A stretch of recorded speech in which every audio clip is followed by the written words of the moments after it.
For those who don't know, I'm Deon Wood. I was raised in Johannesburg. I mostly lived in Cape Town. I've traveled the world extensively. I primarily focus, I'm an educator, and I primarily focus on socio-economical development for Africa. And by chance, doing a research program in Swaziland, in order to initiate my project, which is called Integrity Africa in Swaziland, I stumbled upon the fact that cannabis for Swaziland is one of the most magnificent opportunities to cover the entire spectrum of socio-economical development for Swaziland. And then, of course, the more I studied, the more I researched into it, the more I was blown away, just so by chance, what is actually happening in the world right now. So what I did in Swaziland is I traveled around the country for about 6 months, meeting individuals from doctors, lawyers, teachers, king's advisors, king's secretary, prime minister's secretary, many parliament members, and we basically just had very spontaneous dialogue like we're having right now, and it was phenomenal, the impact that it had on them. They all jumped onto the internet, they all started doing research, they were blown away. In spite of the fact that we all know that Swaziland is one of the biggest underground industries in the world, you can't believe that about 90% of Swaziland, in and outside of the industry, have absolutely no clue about cannabis, apart from the fact that you smoke it, it makes you mad, and you can go to jail if you get caught, believe it or not. So this also became more apparent to me that actually this is not just Swaziland, this is actually really the whole world right now. So, the more I studied and the more I researched, the more I actually got into it, and my whole focus went to cannabis. And I became even more and more aware that, I mean, there's so many phenomenal facts, and there's so much potential in it, and there's so much opportunities in it. But if I can tell you what I've uncovered, is that even what you might know right now, or think, or imagine what is happening with cannabis in the world, is not even a fragment of the potential of actually what is happening right now. It is mind-blowing. Cannabis is going to revolutionize the world in so many ways. In almost every single industry, in almost every single company is going to benefit. I mean, just in Swaziland alone, for example, if they had to legalize all 3 major industries, you would have all other industries benefiting. Fuel, cars, sales, shops, hotels, hospitality industry, everybody benefits.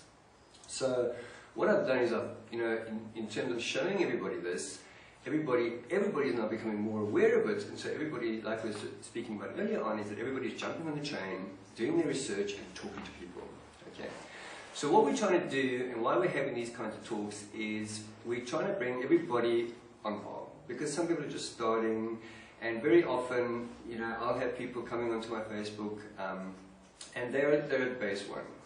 Oh, but doesn't it make you mad? Isn't it satanic? And believe it right now, a few weeks ago, the police commissioner, who's the 3rd most influential person in Swaziland, had a public speaking and announced that cannabis is satanic. And we have to stop this law reform from happening in Swaziland. Astounding. And so the reason why we're giving these talks and we're bringing everybody up to scratch is because some people are very, very advanced. They know all the facts, they know everything that's happening, they're on the train, they've got a business already, they're functional. Other people have no clue. And of course, the majority have no clue. Believe it or not, a good 80% of our country actually have no clue what's going on right now. 80%. No idea. What's all this cannabis on Facebook? I mean, gee, I just keep seeing all these posts, and nobody knows anything about it. Okay, so the need, as you can see from what we're saying there, is that the desperate need for education and networking and talking to people is something that's becoming so fundamentally important. It's the most important thing we can do right now, apart from our own enterprises and apart from our own learning. Speaking to people and teaching people and networking is critically important right now to really get this off par. The success that America and Canada has made in terms of with their law reforms, and the reason why they've been so successful, and not just successful in terms of that they've created the law reform, but that they've actually completely combated all these corporations that demonized cannabis to begin with, in holding the control and saying, no, the layman can get licenses. People can actually, everybody can get a permit. And look at all the dispensaries all over America right now. Canada is expecting something like 80 million clients waiting ready for 2018 full legalization. Right now, we are tapping into, with all our practitioners, and there's hundreds of us, people in South Africa who are really making oil, really starting to be so innovative, and there's some fantastic things going on right now. I mean, some of the things that people come to me with, like, this is what I'm doing, and I'm blown away. I'm like, what? Where did you get this from? How are you doing this? I mean, they're doing every possible thing you can do, things that people never heard of relating to cannabis. So it's revolutionary in itself, but what's the real problem is that most people, we're covering maybe 1% of the market right now. 1%. And people are making thousands already. You know, I know people like Bobby Greenhash, for example, and many other people who have been totally out there. They haven't just created their business and making money, they've been giving away free medication to everybody. Come and take some, just take it with you. And he's been so revolutionary in that he's just exposed to everybody. He's held nothing back, he's held no secrets. His phone calls, his emails, and newspapers. You know, he purposefully put up a joint to get us to bring attention, to bring exposure to him. It's so funny, he runs this magnificent operation, and I mean, I think the only times he's been busted because he was smoking a joint or he got caught recently on the beach. So the point is that what we're trying to do now is we're trying to say, okay, listen, we're dealing right now with 1% of the market, and look at what we're doing. We are the 1%. And the market that we're getting right now in South Africa, we can say maybe, maybe 5 or 10% of South Africans are actually aware, and maybe only even half of those are actually participating already in terms of activism, in terms of education, in educating themselves, in terms of getting involved in the business, in terms of actually using cannabis. Minute. And of course, this is also holding the law reform back a great deal, because if 80% of the people are not on the wagon, it makes it very, very difficult. What gave cannabis awareness and law reform in America and Canada so much power is that they got up to 46% of the country going, do it now. We want legalization. Now. Right across the board. They toppled all objectives. You must understand, you know that this is a war that's been going on for 60 years. The attack on cannabis on everybody has been phenomenal. So for people to be able to stand up and fight that, we're not just fighting governments here, we're not just fighting the laws, we are fighting hundreds of corporations that are all standing there going, no, we do not want this. And we all know why. We all know that many corporations are going to take a very serious knock. And people, this is not necessarily the enemy that's going to take the knock. We have to understand that if you all are one of those corporations, you don't want to take a knock. None of us want to lose money. I'm not prepared to give up my corporation. I've got 1,000 staff members. I'm supporting 1,000 families. Now you come here with your cannabis, go to hell, man. I'm not budging. You understand? So when we change it around, we actually see that we're fighting very much ourselves. We're fighting our own objectives. We're all capitalists. We're all entrepreneurs. We're all taking care of our interests. And when you're dealing with these corporations, we are very much like, all these evil, bad corporations, big pharma, whatever. But we also have to understand that we have become almost totally reliant on these corporations. And the people who work in those corporations have become totally dependent on those corporations. So we're tackling something very sensitive here. If Big Pharma loses, I don't know if you know, but the cure for cancer alone is worth something like $50 trillion globally. Just the cure for cancer. We know that cannabis is curing many people with cancer right now. It's the one thing that's come the closest to getting through the door. You know how many doctors and people who have actually found cures for cancer have been terminated, and their ideas terminated, and now we have cannabis slipping right through to #1 place. That alone is $50 trillion. 50 trillion US dollars. Times that by, what is it at the moment? 14, 12, right? So we're talking a phenomenal amount of money, and we're talking a phenomenally bad situation. This is a very serious war. It's very underground, it's very passive, but it's a very, very serious war. And there are very serious dangers, and there's very serious risks right across the board. For everybody. The people who are fighting for it, the people who are sick, the people who are in jail, the people who are corporations trying to hold on to their investments, their securities, that we are also depending on. You know, if a lot of these corporations collapsed, a lot of things around us would collapse as well. So you can understand what we're saying here is that we have a very delicate situation. Okay. So the one thing we consider to be possibly the highest priority is the fact that education is so critically important, because when people understand everything, the benefits and the advantages, what will happen with corporations, which is our biggest challenge, is like it did with cell phones in South Africa. When Vodacom first stepped into South Africa, you can imagine telecom, no waste, and they fought like hell. I was one of the selected as one of the first line consultants for Vodacom. I went to the first seminars. I was going to be a frontline consultant. I would have been today a multi-billionaire. It was on my lap, but for my own aspirations, I decided not to. But what happened, from what we knew from the seminars, is that they were being fought on every single level. Vodacom was being attacked and sabotaged on every single level when they first came into South Africa. Everybody was against it, right? Because the corporation of telecom was going to collapse. It was clear, obviously it's going to collapse. So what happened is that with the education as quickly as what Vodacom did, and that's the angle that they took, is that they educated everybody as quickly as possible.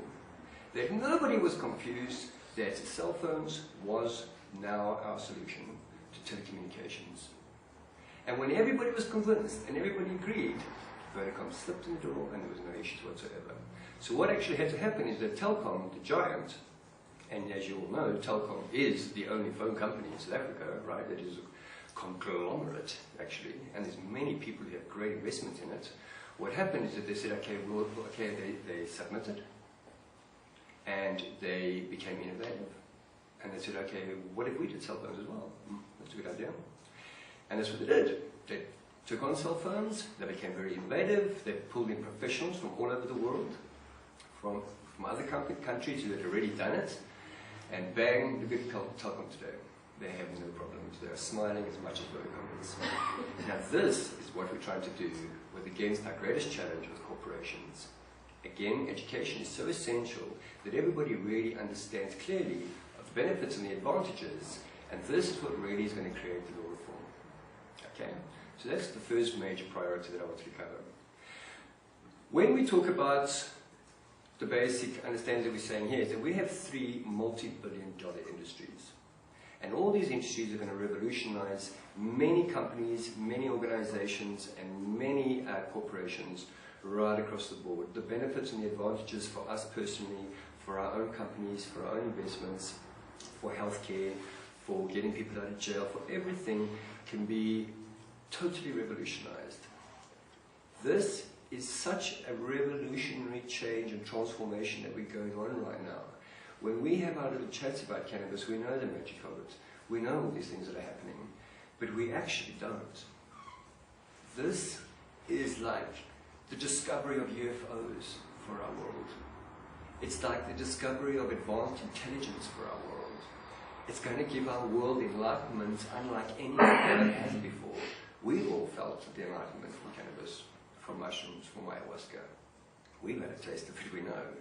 Can you imagine if the world, all the real challenges of the world, the religions, the fanatical positions of all kinds, the law, the conventions, the conservatives, all these things that make it so impossible for us to grow, to educate, to transform, to ourselves, to revolutionize. Everything that holds us down is now being challenged because plant medicine is coming out. Nature is fighting back and it's going to win. And everything right across the board is going to change. Then of course that brings us to the harm reduction issue. The harm reduction issue, there's 2 major issues that are holding back law reform. One is the harm reduction. Oh, it's so bad, it's so dangerous, we've got to be very careful, we've got to be very, very strict. Okay, now we know that's rubbish. We know that most of it is just manipulation from corporations to give people the boogeyman theory so that people stay away from it, right? We know that, okay? Everybody that I spoke to in Swaziland, every single person almost, had it's satanic, it makes you mad, it causes crime, and you, of course, you're a very bad person if you even talk about it.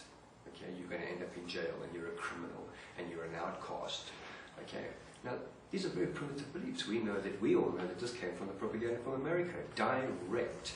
This is exactly what America sent out to the world 60 years ago. And the entire world, every country in the world has these same stupid beliefs, these same primitive ideas, this complete pure propaganda. And we all know how propaganda works. We take out, like if we did with fire, you know, I can convince everybody that fire is bad and dangerous. Jeez, how can fire be legalized? Fire will burn down you and your house in a second. Like that. Fire is the most destructive thing on our planet. But look how marvelously we've learned how to use it responsibly and respectfully. And look how beneficial it is to us.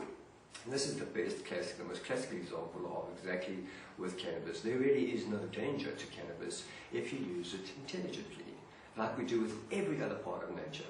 Okay? So the big concern, and something that's holding back law reform, is the harm prevention. We need to eliminate all the risks. Okay? Again there, education is so essential.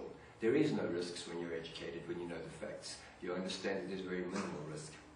The big challenge we're facing as well is that we all know that medical cannabis is now stepping into South Africa, and we're all sitting on our eggs right now because we know that what's going to happen with medical cannabis is they're going to make it so strict in every possible way that they can. You are going to basically have to have medical qualifications. You're going to have facilities that are on par with the standard that the New SAPA organization is going to lay down. You're going to basically have to be a pharmacist with a pharmacy. That's what we're going to have. Now that pretty much cuts out most of our current industry, doesn't it? So what are we going to do about that? Okay. So what happens is that the more the industry grows, the more people are growing. What's happening in this was so phenomenal with the DACA coupled with the change of the home use or the recreational use of cannabis, is that it's in direct confrontation because the medical legalized and they said, yeah, I can have it, we're only going to give it to Big Pharma and it's going to be so strict. And at the same time, boom, we legalized recreational use, right? So right now, the corporations are really combating that. The trial of the plant, from what I'm gathering, is very much about that. They're challenging it with everything that they've got. Personal use directly is going to defeat the whole idea of professional medical standards. Okay, so they are going to achieve success. There is going to be full legalization of personal use. We are going to be able to allow to have a few plants, and by that we are going to be able to make our own oil and products, and we are going to treat ourselves and our community. And they're not going to be able to stop that. The crack is in the wall, we all know that. There's a crack in the damn wall and it's going to flood through. So we're on par, we're doing very well. And we really all should be very appreciative, respectful, and very thankful to the people who have made this happen, because it is absolutely revolutionary. It is one of the greatest things that has ever happened to our country, and it's going to be one of the greatest things that's ever happened to Africa. So what's going to happen is the medical industry is going to make it really strict, but they're going to legalize personal use, and that's going to be all our gap. We're going to be operating under the personal use umbrella. That's pretty much how it's going to be, unless you work under corporate. You go, you get a qualification, and you work in conjunction with a corporation. I've suggested to some people, get under the umbrella, get a friend who's a doctor, get into partnership.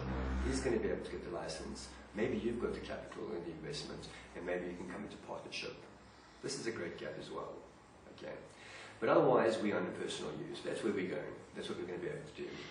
And we can do a great deal with that. And this is what happened in America, is that more and more people did it on personal use.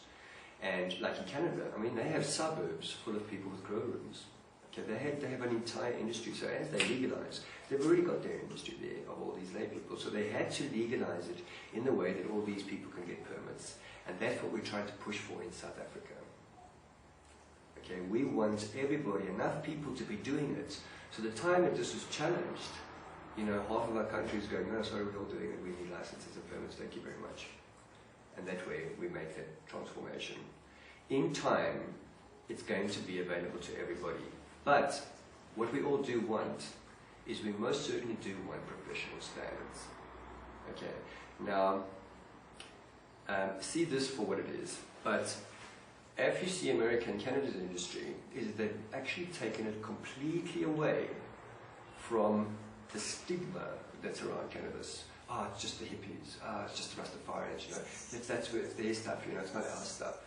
And what they've done in America and Canada, if you've noticed, is that they've taken it out of that to take on the most professional impression that they can. They've also educated themselves so that they can really relate to everybody and that they feel confident. You must understand that most of our clients are the very, very serious conservatives, the real convention. And they don't want to be dealing over there in the ghettos. They don't want to be dealing, they don't want to deal with, I don't go near the hippies. No. Kids, stay away. No, we don't go near the hippies. No, we don't go near the Rastafarians. That's their thing, you know what I mean? We want to get completely away from that. We want to change people's perspectives.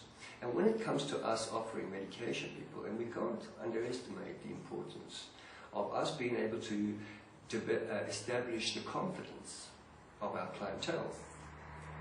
And we can't do that unless we're having a professional impression. You know, if I go to somebody for medication, I don't mind going to Zimbabwe in Africa, and I know what I'm going to get when I go to Zimbabwe in Africa. But you know, if I've got cancer, or my child's got cancer, I really want to feel confident that I'm dealing with someone who really knows what they're doing. And when I look at them, I should feel that. You understand? I should feel confident. I don't want to feel like, this is just some guy, he's like, he's just doing some cannabis or whatever. I'm not going to trust him. And to gain the trust of the market is something that we're doing now, and it's something as important as everything else. To gain a good impression, to gain a good professional relation and trust and confidence from the clients, from the market, is very, very important. Most people, as you know, are scared of cannabis. They're scared of it, and they're scared of the people that they might have to deal with to get the cannabis. Most people think they're going to have to go to the drug dealer to get it. We want to take it away from that industry, and we want to show people and give them the impression of professionalism, of our expertise, so that when they come to us and when they refer people to us, they feel 100% confident. We all know that also what's happening right now, as positive as it might be in many ways, there are a lot of people really doing bullshit out there. I mean, I've heard of guys putting shit in capsules, nothing, and selling it for $400 a box. You know what I mean? And that, of course, again, now people go, yeah, right, these people that we want to deal with professionals. It only takes one person to be completely conned like that, to go and tell everybody else, the cannabis industry, they're just a bunch, they're just con artists, they're just trying to make a buck, you know what I mean? We can't take them seriously. So we're trying to, again, with the education and the exposure, is we want to lift the standard. So even when it comes to that point where they say, okay, we might consider giving you guys permits, you better look like a professional. You better have the expertise. You better be ready to deliver what they want. If we do go now and they do say, okay, we'll consider giving you a permit, do you have the capital? And it's going to cost money. Do you have the capital? Do you have the facilities? Can you meet the standards? You must be able to. Otherwise, again, it only makes it more difficult for us. Now, if I've got an operation that I've already spent, 50 to 100,000 rand in, and I'm operating out of my house, and I've got a big client base, I don't care, I'm just carrying on operating. But there'll come a time where I might end up in jail. My family might be really, really ostracized. There might be challenges there. We want to avoid that. We want to be able to get a permit and operate freely as we rightfully should and could do, but we definitely never will get that if we don't have the expertise, if we don't have the standards, if we're not educated, and we can't meet the standards of the confidence that somebody has when they walk into a pharmacy. So when they're saying to us, it's going to be very strict, and everybody's going, but they just want to be strict, and it's going to be ridiculous, how are we going to afford that? I mean, how am I going to... People, we do have to accept the fact that we are going to have the expertise, we are going to have the professionalism, we are going to be able to establish the confidence in order to get the permits, in order for practitioners, laymen, we could say laymen, to get the permits and the licenses. So this is very, very important for the medical side. Okay, another point also what's happening is that we're talking about the hemp industry, and there's not that much focus on it. But the hemp industry is billions and billions and billions worth more than the medical industry. The hemp industry is actually mama. Cannabis is actually just a baby. So the focus we're also trying to get to now is like, people, we need to focus a lot on hemp. Because hemp is going to be the real game. Medical cannabis, we have to understand that maybe that might go to corporations, but hemp, we all get. Hemp, everybody's going to get hemp. There's going to be no challenge there. Everybody's going to be able to grow hemp. everybody's going to be able to manufacture products. And how many products can we manufacture from hemp? So the thing we're also looking at right now is, guys, okay, you know, this is medical, let's get to the hemp. Hemp is the way to go. Hemp is going to be the easy part. Boom. The minute they legalize hemp, every single one of us can jump on the wagon, no problem. Growing it, cultivating it, seeds, food, clothing, manufacturing, export, import, whatever. That is the key for us. And we can incorporate that, because if we've got a hemp farm, so what if we've got a little cannabis farm around the corner? Or medical cannabis. You understand? So that's the way to go. Hemp is the way to go. So what we're also doing now with the education law reform is we're focusing more on the hemp industry right across the board. Let's get that flying. Because if we can get that flying, not only is that going to open up gateways for every single person, no matter what, but it's also going to give us the gap to launch or keep our own little stash of our medical industry as well. So the medical industry is actually very, very small. And almost, I mean, I wouldn't say insignificant because that would be quite offensive, but it is almost insignificant compared to the hemp industry. The hemp industry is the giant. That's what we really want. That's going to give millions of jobs. That's going to open up opportunities and businesses and corporations right through Africa. And that is going to really launch it for us. And there really is no risk. Have you noticed that most of the trials and the challenges and the people that we're talking about and everything, do you notice how seldom hemp comes up? People seldom even talk about it. It's more medical. You know, FICO, Cameron's coconut oil. You know, nobody's talking about hemp. Nobody's thinking of hemp. Why? The one person in Africa that's pushing hemp is Tony Budden. Nobody's talking about it. But we're not seeing the bigger picture. We're not actually seeing, listen, hemp is the way to go. With that, medical cannabis will follow on. Our biggest fight is not in the medical cannabis industry. Our biggest move is in the hemp industry. Let's get that off the ground. Let our education be around that. Let our exposure be around that. Because also, when you talk to people about hemp, you know, nobody can say anything about it. What's wrong with it? There's nothing wrong with it. Why is it illegal? We don't know. There's no challenge at all.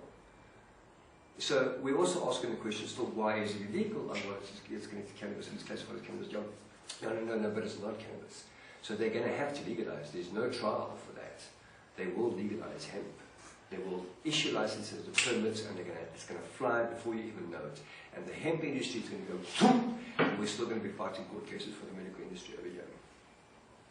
That's what's important to get. So that's what we're trying to do, and that's why we're trying to change our focus. Okay, on the spiritual side, again going back to the harm reduction, now there's also something we also have to consider very, very seriously, and not deny it, and not deride it, but there is such a thing as serious cannabis abuse. People do really abuse it, really badly.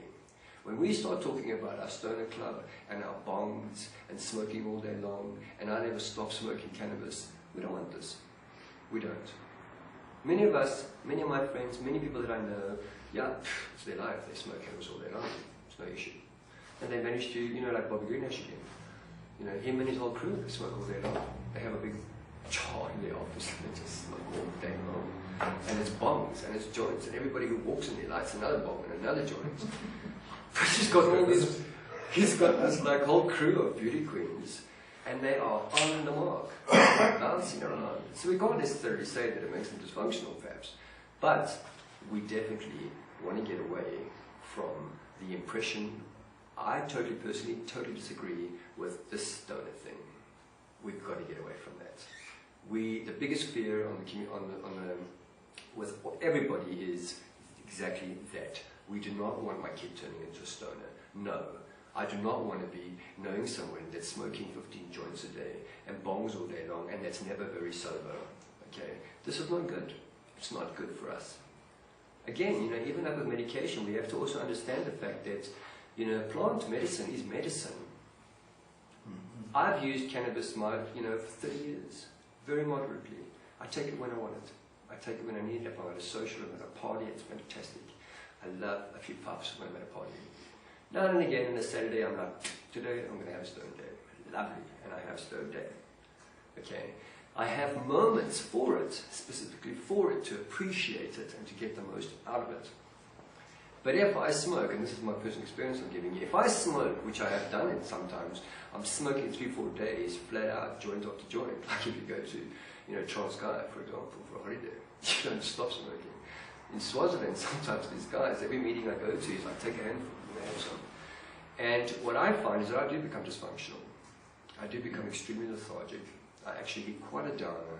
My inspiration comes down, my creativity, all those things that cannabis gives me in reasonable doses actually comes down, and I actually become quite dysfunctional. So I actually started many, many years ago, and I said, and I started to use it for what I consider to be in moderate usage. Okay, so we do not want to encourage, we're legalizing everybody. So everybody smoke all day long because it's good for you, because it's not good for you if you smoke all day long every day. Now a lot of people might disagree with that. And now this brings us to the spiritual aspect that we're talking about. In the spiritual side, we all know that it is certainly a great generator for spiritual development. It is that. It's designed and created to be that. It is that. But when the Rastafarians stand up, now no offense boys, when the Rastafarians stand up and say, this is our religious tool and we have a right for it, they are correct. But at the same breath they say that we stone all the time because it's our religious tool, so we should be stoned all the time. This is not true. This is not correct. It's not functional. And we do not want the whole world stoned all the time. It's not going to do our world very good. Okay, so the point is that the message that I've been speaking a lot with Rastafarians is that it is a spiritual tool. But like every tool and every part of nature that we use, we must use it respectfully. We must use it in the way that we should use it. Because if we don't, it does turn on us. If we disrespect fire, it turns on us. If we disrespect each other, we turn on each other. We can't abuse things. If we abuse things, there is a dysfunctional and an extremely dangerous aspect that comes into it and comes into play. And then, of course, in Swaziland, what I'm happening with the law reform there is that most of the country believe that you do go mad. And when I've had these confrontations with them, they say, no, I will take you right now to a psychiatric institution and I will show you at least 20 people that went off their heads on cannabis, right? The old timers. I'll show you. Right now I can take you. Okay. And I'm like, well, how did that happen, And what did happen is that, in Swaziland they have, I don't know if you know, it's called skanga. It is so potent. It's like if you've ever had the most potent drink, hydroponics, no, cannabis. Oh, no. It's so, I don't know what it must be. It must be like maybe 30% THC. It is so potent that you can just take a few joints and you are down on your back. It is so potent. Okay? It's almost like a ghost in Swaziland. It's definitely not, streamlining everywhere. But it is extremely potent. Now what happens also is that when we increase our tolerance for cannabis, we all know that we need more and more. That's why you can end up smoking 10 joints a day. Because you built up your tolerance and that's what your body needs and wants now. We do 10 joints a day. And if you're smoking extremely high-grade cannabis all day long, it's going to affect you mentally. It is. It is very dangerous for you. You can slip a cell. I don't know what happens up there, but something can happen. I have had friends, serious stoner friends, who are my best friends and I love them, but they're cabbages. They're cabbage. They sit in front of their TV, they're cabbage. You know the cabbage bros. But from marijuana? Hey? Only marijuana? From cannabis, smoking all day long, every single day. You become a spectator. Exactly. And not a participant. Exactly. Exactly. And even if it just turns us into a cabbage, this is not serving our purpose, and it's definitely not serving the industry at all. And it's giving strength to the opposition. They want it to be legalized. So when we try to create this entire amazing, magnificent industry, and you've got these fools over here that have turned into cabbages, they are giving warranted why we shouldn't legalize. Because, then I'm on the other side. I'm like, we shouldn't legalize. If that's what's going to happen to our world, to our community, if my kid's going to start looking like that, I'm not for legalization. Okay. So, when we go to the spiritual use, I find in my own personal experiences that spiritually it has been magnificent. It has been. But I've used it very sparingly, very moderately, and I use it for that purpose. I personally, I don't drink at all, because I don't enjoy a constant feeling of being slightly drunk, or being slightly hungover, or being slightly down. I don't like to be affected. I want to be a fully functional, happy, thriving human being. And everything that I use, and I'm devoted and passionate about plant medicine, it's now become my highest priority, but in very respectful moderation. It serves my purpose. It serves my personality. It serves my spirituality. It serves my creativity. It serves my innovation. It serves my convictions. It serves me in many, many ways. It serves me financially. It serves me in many, many ways. But there is a line of respect, and this comes very much through the education process, of course, and also what I'm about to talk about is the discernment factor. Okay, for individuals, I found that I never needed any major education about drugs. I didn't. I looked at people, I tried a little bit, and I discerned for myself. I don't know, maybe that I was just a little bit more sharper, I don't know, but I discerned for myself. Drugs, heroin, out the window. I never want to do that. And I decided that when I was about 9 years old. I don't need drugs. A lot of friends around me died on heroin. A lot of friends of mine ended up in jail, prostitutes, whatever, on heroin. And somehow I was saved. I was very protected. And often I would be very appreciative. I'd look at them, they're about to die on heroin. And I'd look at them and I'd think, thank God I was clever. I thank God that I was lucky that I was clever. I was discerning. I discerned for myself. Not that there was somebody else educating and teaching me, don't do drugs is bad. I developed the ability, very young, at a very young age, for myself to look, open my eyes, see, then you yourself discern. Which brings me now to the biggest point right now, is that what we know what's happening on general education law reform all over the world and on the internet is that there's this tremendous sabotage happening right now. And they are literally scrambling information. And a lot of people are coming to me, isn't that a false post? Is that real? Is that the truth? You put a post out there and they go, is that real? Is that true? So what's happening now? What are they doing? Everybody's blind. Just like they've done to us 60 years ago. They made us deaf, dumb and blind. That's what they've done. And that's what they're doing right now. We are protected from it because we are already discerning. We already have the information. But most people, the other 80%, don't.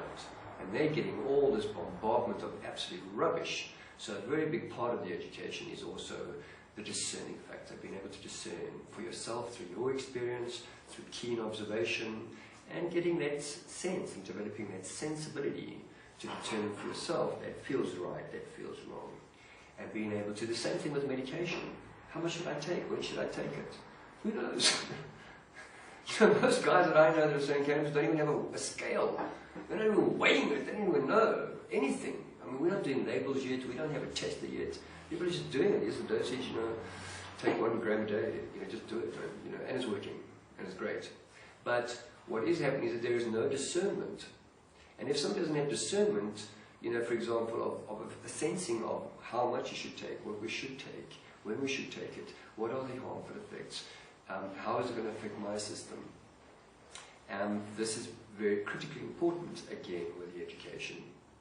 So, what we have to do in terms of challenging or confronting the general scattering of information, it's only starting now. It's going to be far worse. Far worse. They are right now attacking, there are many organizations and all those corporations that are pulling in major experts and saying, guys, we have to defeat this right now. And they're going to do exactly what they did 60 years ago. They're going to sabotage it with total corrupt information, and they're going to confuse and scatter everybody, and this is going to be the biggest challenge in law reform from here onwards. Everybody's going to be so confused, they're pretty much going to go, how am I going to consider that? And that's going to pretty much really challenge what we're trying to achieve right now. Okay. So, the primary point I'm making in all of this is that it is so essential for all of us, those people who are already participating, who are already in the industry, and who already have information and education, we all have a very, very high responsibility, above all else, to be educating ourselves effectively, for discerning for ourselves effectively in every aspect of what I've covered now, right now, and also educating others. Conversations, talking to people, encouraging people, showing people, giving them experience, giving them, demonstrating, showing them. You know, just that little conversation about your wife. You know, if I knew nothing, you'd have me there. And you know what you got me with? It's not the information, but with your sincerity, with your passion, because you have conviction. That's got my attention. Social proof. Exactly. Yeah. Social proof. Absolutely. That's what I want to get. And once someone's got a conviction, flies. You know, in social development, in personal development, which is my primary focus, is that the way in the development process of somebody, what I've always noticed is that, anyway, Integrity Africa, the Socio-Economic Development Project, is primarily focused around self-education. You get your information that you need, okay? Because for me, I understand that information, everything is information. God is information. That's what we've come to. What is God? God is information, okay? Everything is information. The entire existence is information. Everything is sharing information with everything, and if the right information at the right time, with the right dosage is shared, something is created. Plant medicine. What are plants doing with us? They're giving us information. They're communicating with our bodies, jam onto the receptor, boom, they're giving us information, we're getting the information, we go grow plants, we're giving that information, we're giving everybody else information. Once I can give you the information, you know, you want to learn to drive, we can all get the information. We can all be functional. You know, everybody, every one of us, got the information of how to drive a car over there, we went for the test over there, we got the practice over there, bang, we got our license, we all got what? We had to get what, 95%, 98%. It's pretty good. And everybody can do it. Everybody can do it. All those, can I do it? You know, he can't do it, he's this, he's that, he's, you know, he's Christian, he's one. No. Everybody can do it. If everybody gets the effective and correct information, everybody can do it. We all know that if everybody got the correct information about cannabis, there would be no challenge in law reform whatsoever. If we really got, right now we are maybe the 5% who's actually activists and working, and we're in the cannabis industry, you know, we've maybe got 20% of people around us that have taken medication or have gotten involved. We've got the other 80% who are totally oblivious to it. And that's our market. And that's our future. And that's our power to be able to really create the law reform. That's the most important point. So the education is so critical, and the experience and giving other people the discernment and giving everybody else the conviction, not just the education, the information, but the actual conviction. And so going back to the point of my project, the self-education, is that I personally hated education. I hated school. I hated academics. Talk about education to me, get out of the door. When I talk to some people, you know, go get an education with cannabis, they're like, education. I don't want to read an article, man. People don't want to educate. They don't want to educate. 12 years of school, 15 years of school. I'm sick of learning. I don't want to learn nothing. Okay, very dangerous for us, because we stop growing. We grow with the information. Okay, so what happens in my projects in generally is that if I instigate, if I can tickle somebody's fancy on something, if I can give him an interest, okay, this complete rebel, doesn't want to learn, cabbage head, totally useless, doing nothing, cares about nothing, has no respect for nothing, if I can tickle his fancy, what do you love? You know, I like painting, you know, but you know, my parents don't agree or whatever.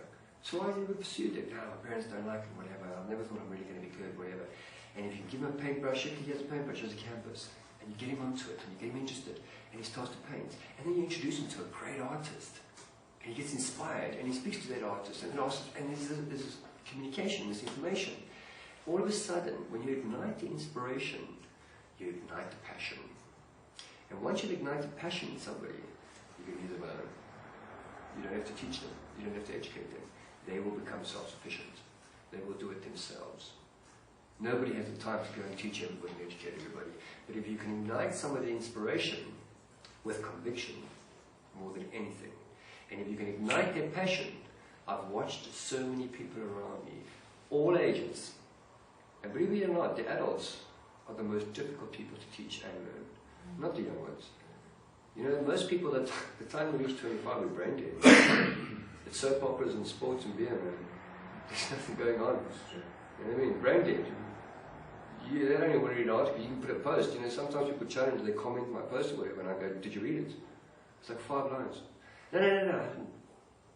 but they're dealing with everything. They wouldn't even read 5 lines of a post. So lazy. And that's what it is. Pure laziness. But that laziness comes from lack of inspiration, lack of passion. Why do you need to learn anything? Why do I need to learn all about this? I don't have to do with cannabis. Why do I need to learn about cannabis? I'm sick of these posts, man. What is this all about? But if you could show them, and if you can have an experience, and if you can give them that experience, we all know how passionate we are. We all know how excited and inspired we are. So will everybody else be, if they get the right information. If we can ignite that inspiration and passion in somebody, boom. Right now, we want to speed up education and reform in this country 1,000 times more than it is right now. Because right now it's chugging, chug down the road. There's 80% of the people out there in our country right now who are oblivious to what's going on. And that doesn't serve our law reform, it's not serving the cannabis industry at all, and it's going to take us another 10 years before we really get this off the ground. It's taken America 60 years to get their law reform, and there's been many, many people fighting it. We don't have to take 60 years. We can take a year. I guarantee you, 1 year. 1 year.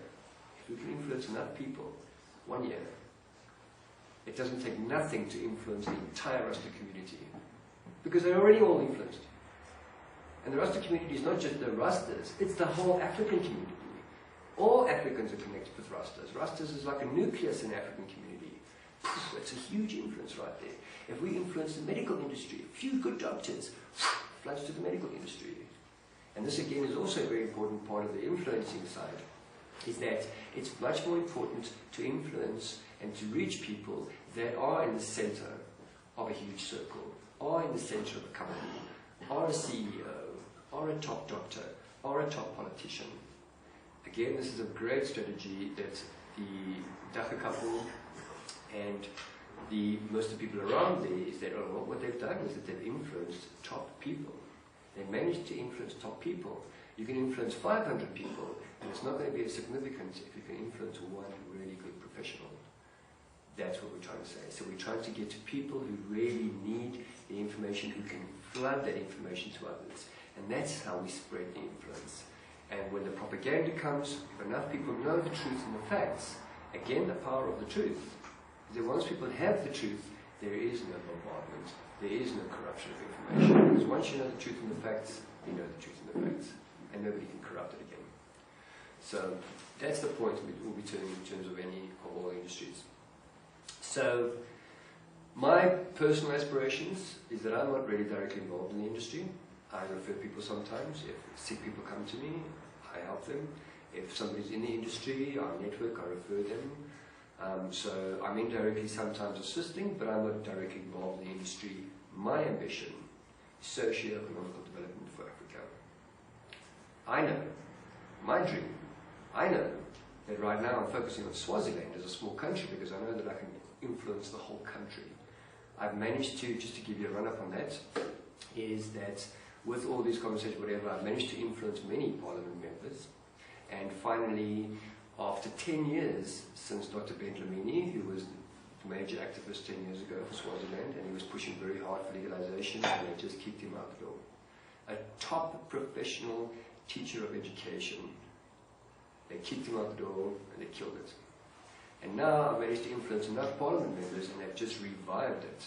And now most of parliament are totally for legalization. To the point now, finally, where Swaziland selected a research committee of 5 parliament members, and they were given 8 weeks to do an intensive research and to investigate the possibilities for legalization for medical and industrial use. And then the committee asked for another 8 weeks extension, because of course how can you do research in 8 weeks, for heaven's sake. And they got another 8 weeks, so they were meant to, I haven't heard anything more, but they've meant to have tabled their report at the beginning of this month. The beginning of July. So now we're all sitting on eggs, we're waiting for it. Now this is the point I'm making. The great thing about it is because I've managed to positively influence, and don't get it wrong, it's not about, manipulating anybody. It's about effective and productive and constructive influence. And because I've managed to influence enough people, they have gone out and influenced everybody else. I have literally influenced the Parliament of Swaziland average man. You know, I have no influence as far as I have just a layman. I've managed to influence them, but I haven't. I just gave them the facts and the truth and the information, and that did it. We have everything available for us on the internet. Videos, documentaries, I mean, how much fantastic stuff is out there. Just give it to them. And that's what I did. And so what the real convincing factor for all of them was is they went to the information, that convinced them, that gave them a conviction, and they have all turned into activists. They have all become the activists, and I can sit back now and doing it. They're the ones doing it right now. And so you've got maybe three, you've got the commissioner, police commissioner, you've got the prime minister who's fighting it tooth and nail, totally arrogant, totally just refuses to get any information. He's refused the information. And this is how they fought, and everywhere in the world how they fought legalization is they just refuse to get the truth and facts. We will not acknowledge anything, we will not see it. No, don't tell us anything about it. And they told everybody else you can't learn anything, and that's what's actually empowered prohibition. Now, once the truth and facts, and this is what the great thing has happened in Swaziland, is now that they've got the truth and facts, the committee officially is going to give it to them. He's going to put the reports on the table, they're going to put these professionals in front of the whole Parliament committee, and all the members of Parliament in front of the King, and once those truths and facts are on the table, boom. Because then there's no disputing it. Then there's no denying it, there's no deriding it, and legalization is right now eminent in Swaziland. But you know what the key factor was for all of them? Economic upliftment. Yeah. Not healing, not saving all those thousands of people in jail. No, not all those cancer people dying of cancer. Right now there's a crisis going on in Swaziland. People with epilepsy, people with diabetes are not getting any medication. It's some medication crisis. They didn't pay the medical bill in Swaziland for some reason, and these people are not getting medication at all. On that point, that's what I want to tell you guys. Okay, and spread the word. Right now, Swaziland has an epilepsy, hundreds of people with epilepsy who have no medication. And they spend, on an average, of 2,000 rand a month, on an average, for epilepsy medication. Per person. Per person? Yeah. Per person. Per person. If they can afford that. If they can, they might get government hands out or whatever, that's maybe half that. But no less. Now, I've told so many people in the industry, get to Swaziland with your damn oil. But why is there not oil going to Swaziland? Exactly. You tell me. There's all the cannabis. Exactly. Why has nobody in South Africa gone to Swaziland and educated a few people like they have with their cannabis? They've gone and given people seeds and said, grow it for us and we'll come and fetch it. But they've done nothing about the oil. We need, if we can educate them, instead of risking it, bringing all the dry products here, making the oil, why don't we just teach them how to make the oil and grow an industry there? Do you know what happens? Is that, and I mean this is not a capitalist exploitation factor, but the fact is that if you can get 20 people in that epilepsy industry with effective medication that we all know works, and we all know is going to be 1/10 of the cost, boom, you've got a big market right there. Any pioneers here? Any innovators? Any entrepreneurs? Take a stash, go to Swaziland one weekend, get into the epilepsy organization, talk to people with epilepsy, and go and sell your shit, man. You understand? You've got a market right there. If you get 20 epilepsy patients right there, you're done.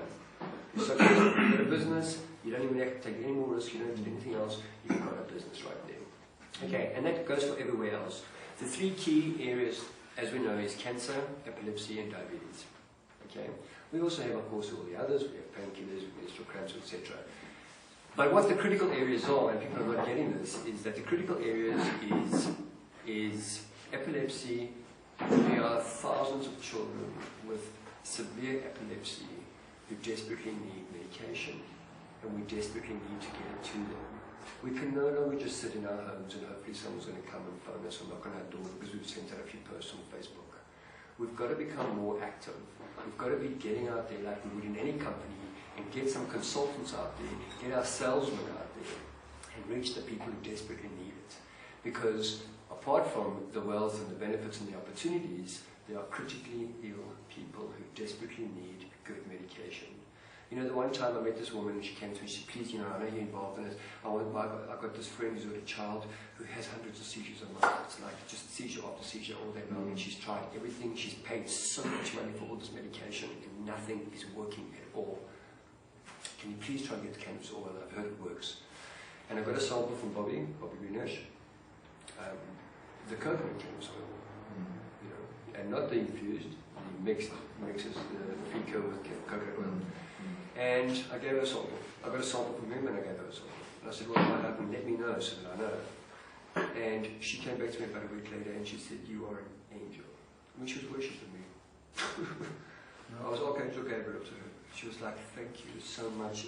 Completely, within the first day, boom, almost no seizures. I've seen this more than once with epilepsy. It is phenomenal. There's a clinic here in this property. It's called Epi Clinic. They work with epilepsy. And I've seen this with cannabis oil and epilepsy and the difference it makes. It's enormous.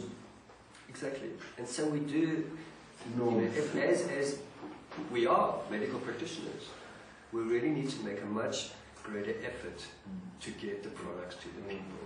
Not just think that I'm taking the risk, I'll stay at home and hopefully I'm going to get a call. We need to have consultants in the field amongst the people who desperately need medication. Today, right now, hundreds of people are going to die from cancer because they don't know about cannabis. Exactly. We have a moral obligation to do something about that, considering the fact that we are practitioners in that, and that's what we do. It's not just about thriving in a great new opportunity and making money and a new industry in cannabis. We actually have a very serious responsibility, like any doctor does, or anybody who's treating somebody with medication. You have a responsibility to get to the people who desperately need it. And these people, most of them, are already scared. They're not going to come to you. They don't even want to talk about cannabis to somebody. They're too scared. But if you can get in the door and you can give them a sample, because they're also going to talk to people around them, and that's going to grow as well. So we also have to acknowledge that, number one, we've got some serious pain and damage. We've got a lot of people in jail that have got to get out. We have to focus on that.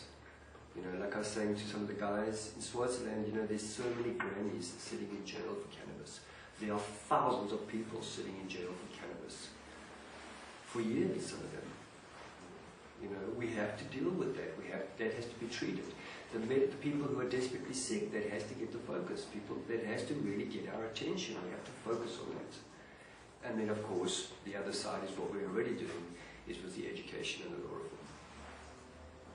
Done. Any questions? Anything anybody wants to add? How is it possible that Swaziland is one of the biggest countries, one of the producing countries in Africa, and all of these people are sitting in jail uneducated about it, calling it Satanism? How is it even possible? Because it is so taboo. I mean, you think, yeah, it's bad. In Swaziland, it's so taboo that you can't even talk about cannabis. Yet it's all over the place. Exactly. It's an information war. It's exactly what you said. The people are not, they're being wrongly educated. And the information they're receiving is not the right information. Where the information that he's putting on the table is the true information. It's misinformation. Exactly. The other thing is, you've got all of these sick people, we've got an epilepsy problem there now. We've got guys like Bobby Greenish and corporations like that with medication. Why don't we get them to infiltrate Swaziland with this medication? And I think some guys are underground. They probably are, yes. But they've only now become aware because of the level of exposure. Okay, very good. People are only now becoming aware of it. And this again is the point I'm making. If people are not aware, they're not aware. Another thing, a lot of pointers that you brought out here are problems. What are the solutions to the problems? Yes, education is one. TV is the other, but we need to get it out to the masses, and how do we do that effectively? I mentioned to Michelle earlier, we want to get a Woodstock type thing going in a year from now, maybe. Educate 10 and 20,000 and 30,000 people at a time. I think if we work towards that. What's held it back a lot is that there are, as we know, a very small amount of people really creating events, you know, challenging the law, doing education, a very, very small amount. Most people in the industry that are involved in the cannabis industry are in the garage making money. see. Now we have to become more aware of the desperate need, like everything I've said tonight. We need to become more aware of what actually is needed for the education, for the desperate need for medication, for the law reform. And the more people become aware, the more people also, once you're passionate, once you have a conviction, you become so active, you become so effective, you participate so much more, and things start to grow around you. One of the most beautiful things that's happened since I did the law reform cannabis in the last 2 years is that I have accumulated this network of so many magnificent people, angels from everywhere, so many good doctors, caretakers, care workers, people that are desperately sick. And you know, when somebody, like you were saying, when somebody gets really, when there's pain and there's sickness and there's real challenge, it's amazing how their heart really opens. It's amazing how sincere and authentic they become, and how they just drop all the bullshit. And they realize in that moment how what is important and what is important. Exactly, you know, that's the gap. Now, we should actually give everybody pain, man.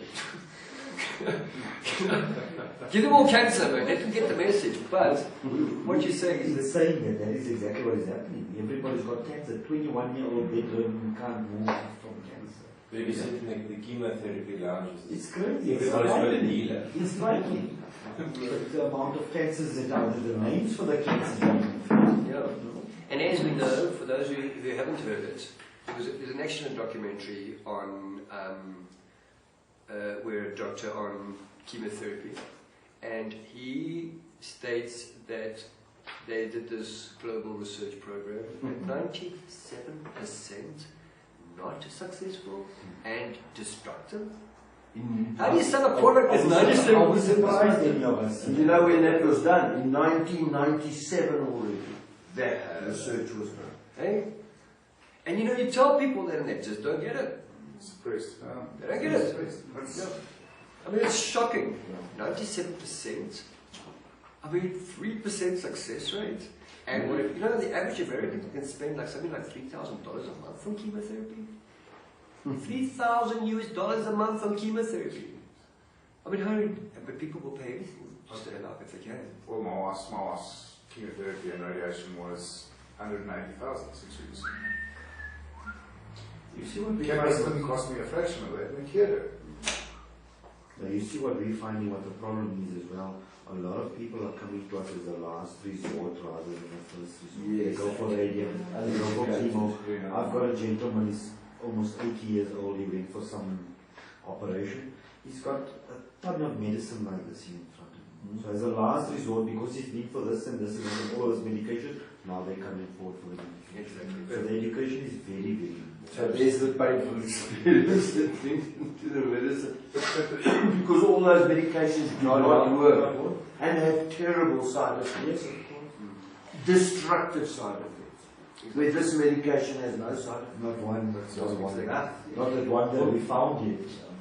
No. There's also something that I forgot to mention, and it's something that's also very important for practitioners, is that, you know, most people are being so good, you know, trying to be so supportive to sick people, and they basically, some of them give away medication for free. They try to do whatever they can, they drop the prices to as low as possible. But you know, people, I've also got something to tell you, is that don't exploit yourself. Sometimes we have to do Okay, we as you're talking about chemotherapy, what does chemotherapy cost? You know, if somebody's spending 20,000 Rand, which is a very, I think, very reasonable price for 60 grams over 90 days, which is the standard, you know, 20,000 Rand, people go, 20,000 Rand? Well, what's chemotherapy going to cost you? What does your life cost you? What is your life cost you? What is So the don't be life shy. The problem with that is that the guy would rather go to the hospital and pay that 20,000 Rand than get a vial of cannabis medicine that he doesn't know. That's the problem. Exactly. But that's misinformation. Exactly. Misinformation. Based on misinformation. Exactly. And so the point is that we've also got to get away from the perspective which has been created amongst the practitioners is that we've got to keep the prices down, we've got to keep it accessible to people. And listen, when they give us permits, you're going to have hell of a overheads. Right now you might be out your garage, but tomorrow you might have to get facilities. You're going to be paying tax, for example. You're going to be paying for stock. You're going to have meet a lot of requirements, and you're going to have to go from 10 times the price. But So this is what has been created in the industry at the moment, forcing us to push the prices up exactly because of what you're saying, license fees and things like that. It's astronomical. If you, one patient, if you've got one patient, you have to think that you have to pay 250 rand for that patient. A repeat prescription for that same patient, another 250 rand. That's 500 rand for one patient to apply for one license. If I'm a practitioner, if I've got 500 patients, it's 250,000 rand. It's crazy. exactly. So the industry is already forcing us to push the prices up. I'm going to give you one example. I sell a bottle of honey, 1 liter for 150 rand. I sell a bottle of Kenna honey, 30 milliliters. I'm forced to sell it for 175 rand. And it's a medication that helps. It works. That is totally unreasonable. Again, we're And talking you last don't night have about license fees to pay. again, we were talking last night about magic mushrooms. And, I was quite shocked when I found out what the prices at the moment are. 240 rand for a gram, for 2 grams. It's crazy. 140 rand for a gram. We're paying too much. We were paying, when I first did mushrooms, I was about 16, and we were paying 200 rand for 2 grams. 200 rand for 2 grams. How much are mushrooms costing today? 160 for 2 grams. Ridiculous! Can I say Now, something else? people just hold it for a second. If we take, now we say, that's a lot of money, that's quite expensive to eat mushrooms because mushrooms doesn't cost anything to make. It's almost pure profit, right? Very good market, very good business, okay. And look at the value of mushrooms. Mushrooms gives you something majestic. We probably don't even know half of what we're getting. It is good stuff. It is very good stuff. And again, we're also saying today is that, what does it cost? What does somebody pay to go out and get drunk off the head? Today, you go to a bar. What does it cost you? 500 rand? 1,000 rand? Yeah? And it's a bad trip, man. It's nothing good for you. And we mostly do it to get laid or whatever. I mean, that's what we did it for, So if you're going to spend 200 rand for 2 grams, you shouldn't be. Mushrooms today should be costing at least 300-400 rand for 2 grams. Because that would be on par with the rate as it's gone up since I was 16 years old. And the devaluation of money. I've heard some place in near Market Theatre, 600 rand for a gram of marijuana, medical marijuana, 600 rand for a gram. I mean, that's absolutely ludicrous. That's a gram. So the industry, this hype that's been created around this industry is another thing we have to fight here. Purple haze, let me just say this here. You will type in purple haze on the internet. The internet's full, $300 a gram, an ounce. It's growing wild in Swaziland. You peel it off and you can eat it like flipping peaches off a peach tree. $300 a gram, an ounce, sorry. So the hype being created around the world at the moment is another thing we have to fight. It is, but Dozen poison is one of the best strains in the world. You look on the internet, it's full. Go to Amsterdam, the menus are full. it is, but you've got to consider that if you're a garage practitioner, okay, and you're getting Swazi Gold for half the price because those guys are so desperate, you can keep your prices low.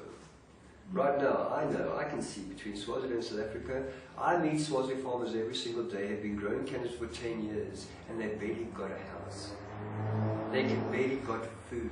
And they are growing the cannabis, but the dealers between them are driving around in the Mercs, $500,000 cars, houses, and these guys are so poor. They've been so exploited.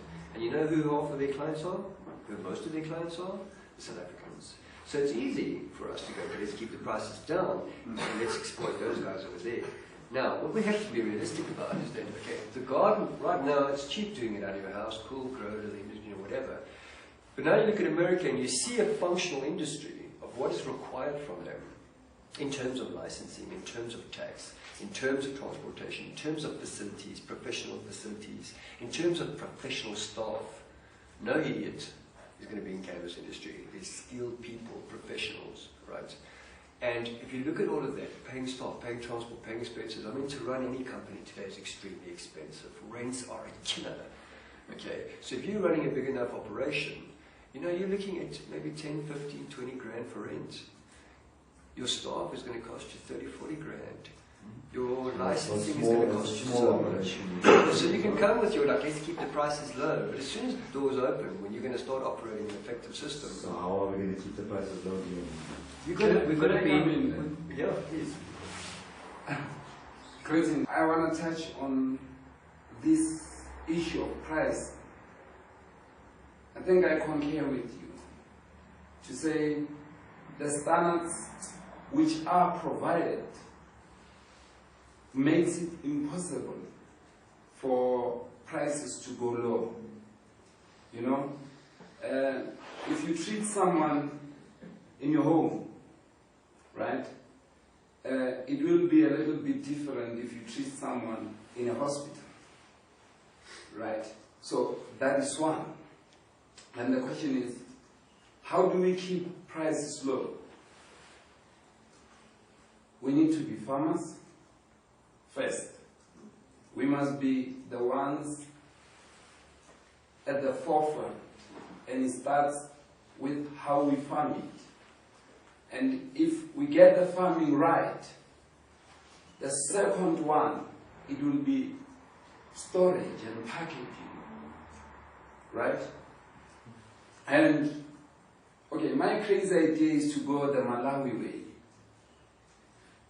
If you can go around the world and see how Malawi people package their cannabis, they wrap it around with Leaves, cover. You see, that at its own keeps the moisture and the potency within the plant, and the plant can still breathe even when it is covered. Right?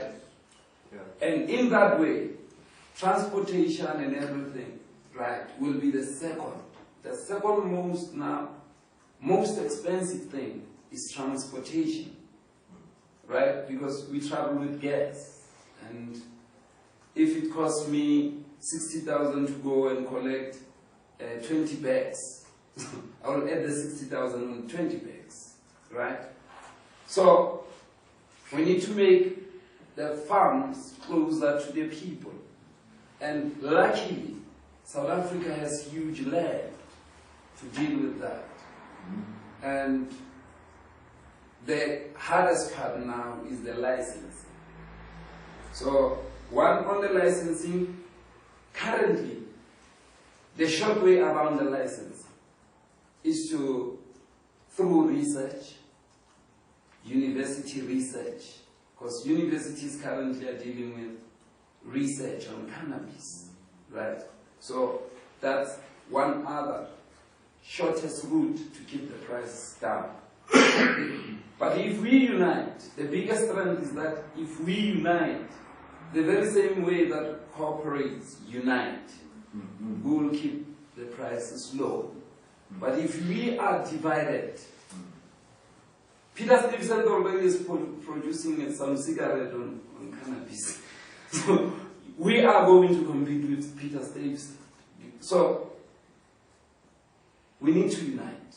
We need to sometimes meet at a level to say, how do we really set up a corporation that is here is in defense of what these other people are bringing against us. So that's my submission to this whole topic. And thanks very much. Thank you. Thanks very much for moving around, because it's only when you travel the world, when you start to realize that I'm smoking this Swazi so cheap, or, okay, 350 grams. But you don't think about the farmer in Swaziland, the condition in that person is having. So your traveling has now helped us to realize that the reason why it is cheap for us is because someone somewhere has been robbed a lot. So that's my submission. That's very true. That's what I was saying to you, Deon. I mean, you know, I've been offered in Swaziland 5 rand a gram. I mean, what is the farmer making? This is through the middleman. This is not from the farmer. And let me tell you, the farmer's only getting a fraction of that. I'm sure he's probably getting 50 cents or something stupid. It is gross exploitation. Hugely. You know, a lot of the Swazis have said to me, you know, also one of their biggest fears is, you know, as soon as they legalize, the prices are going to drop. And I'm saying that's so absurd. Because Swaziland within 1 year will not be able to reach demand. Supply will not be up all that. You can grow the entire country, and you're going to have maybe 2 layers. But what is, you know, relevant to them is that if everybody's growing it, then of course it's going to lose its price. You know, and then we're going, no, it's going to be regulated, there's going to be prices like with alcohol, etc. But what they're most afraid of is that when the corporate giants come in, oh, you know, what if the corporate giants come in? You know, they're going to take it away, they're going to take control away from us. And I'm going, don't be stupid, guys. I'm saying quite the contrary. Let's all agree on the corporations coming in. Yes. And they're like, what? That's ridiculous. I'm like, no. You know, we were saying last night is that the great way to overcome violation and abuse from somebody else is to turn it around and turn it into your favor. Make lemon juice of lemons. Yeah. This is a great principle. Okay. And so I'm saying to them, let the corporations come in. Because in Swaziland you've got like a sugarcane industry. And the sugarcane industry, Simonye, is a town, and it's a sugarcane town. It's an entire town, and thousands of people live excellently well. Beautiful houses, their kids go to good schools, totally protected, they live in a very safe and healthy environment. And every single person I've spoken to in their business, from the top professionals to the lowest cane pickers, every single one of them is like, you know, I have no complaints. I love my job. I love the people that I'm surrounded by. I've been fully taken care of. My family's taken care of. I am styling. And I'm saying that, can you imagine what they did with cannabis? You know, if they legalized cannabis 10 years ago when Dr. Brendan was pushing it, right now they would have 2 to 3 more Simoniers. And Simonier is $100 billion worth a year. It is so huge. It is at least half the economy of Swaziland. And that's sugarcane. Cannabis is going to be 100 times bigger than sugarcane. So if they had 2 or 3 more Simoniers, operations like that, everybody gets employed.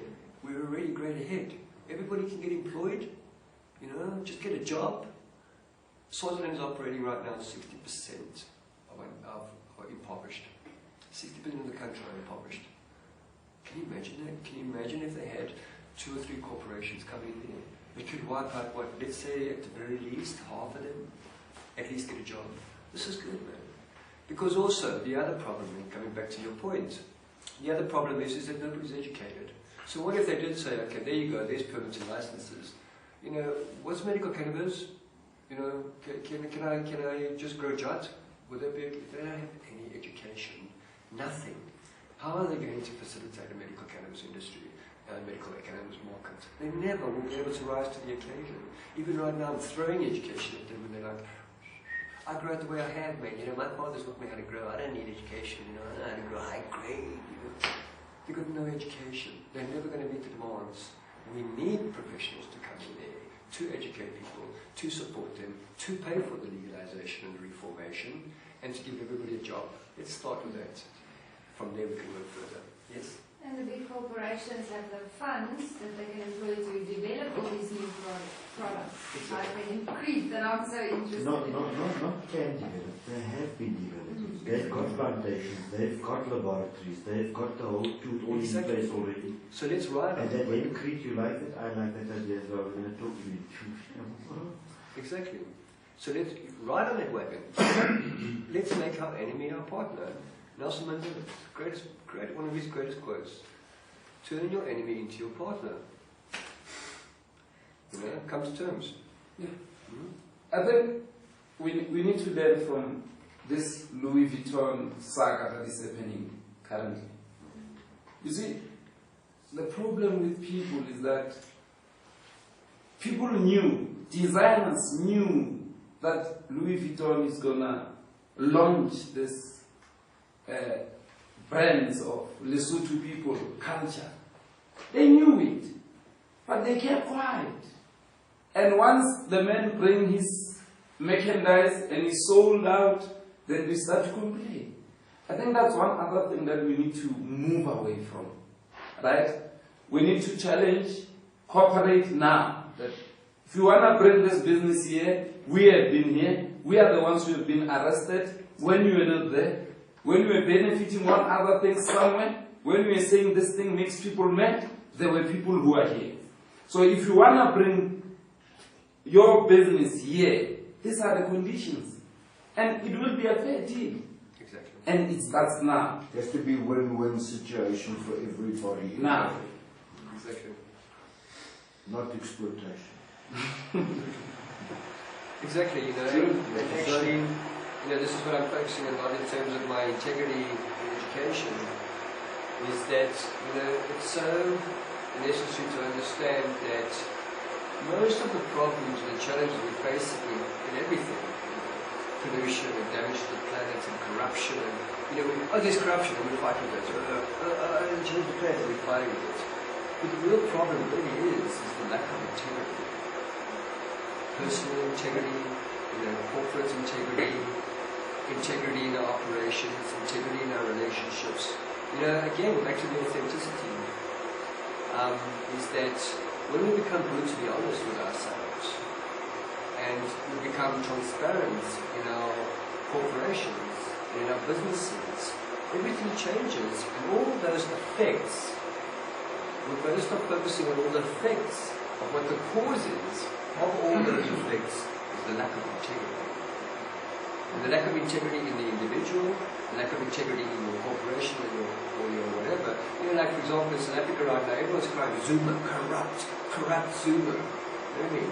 And so what has Zuma done? The first thing is he said to all these famous people in the parliaments, do not go against me because I will now take every single one of you down with me. And they all went, I spoke to a lot of politicians. Everybody went, because they're old. And not just the politicians, because it's also easy for us to go, look at the politicians are corrupt. But do we see corruption in religions? Nobody wants to look at that. Do we see corruption in our education systems, in our school? Do we see the corruption in our families? Everything is a skeleton in the closet. Why is there so much skeletons in the closet? Because you're so corrupt. You know what I mean? There's no honesty, there's no transparency. We've never been able to deal with all of these issues. We've never been able to fix anything because nobody wants to even look at it. So the lack of integrity is possibly the greatest challenge that the whole planet is facing right now. This is the greatest revolution of consciousness right now, is that everybody started to look at it, you know, the way we're going to fix the problem is if we actually honestly look at the problem. And what is the real problem? It's not the corruption, it's my lack of integrity. You understand? It's the lack of integrity in our organization. It's the lack of integrity in us that has created that effect. There's corruption in government because there's corruption in us. You understand? And so when they always say, yeah, but the problem starts with you, I hated that when people said that to me. The problem's within you. What are you talking about? The problem's there. Let's deal with that problem. No. The problem's in you. And the point of that is actually saying, yeah, refine yourself, develop yourself, educate yourself, become aware yourself, and develop your integrity. Because our integrity is our wholeness. Our integrity is our functionality. And when I am operating on my integrity, I am now a functional system.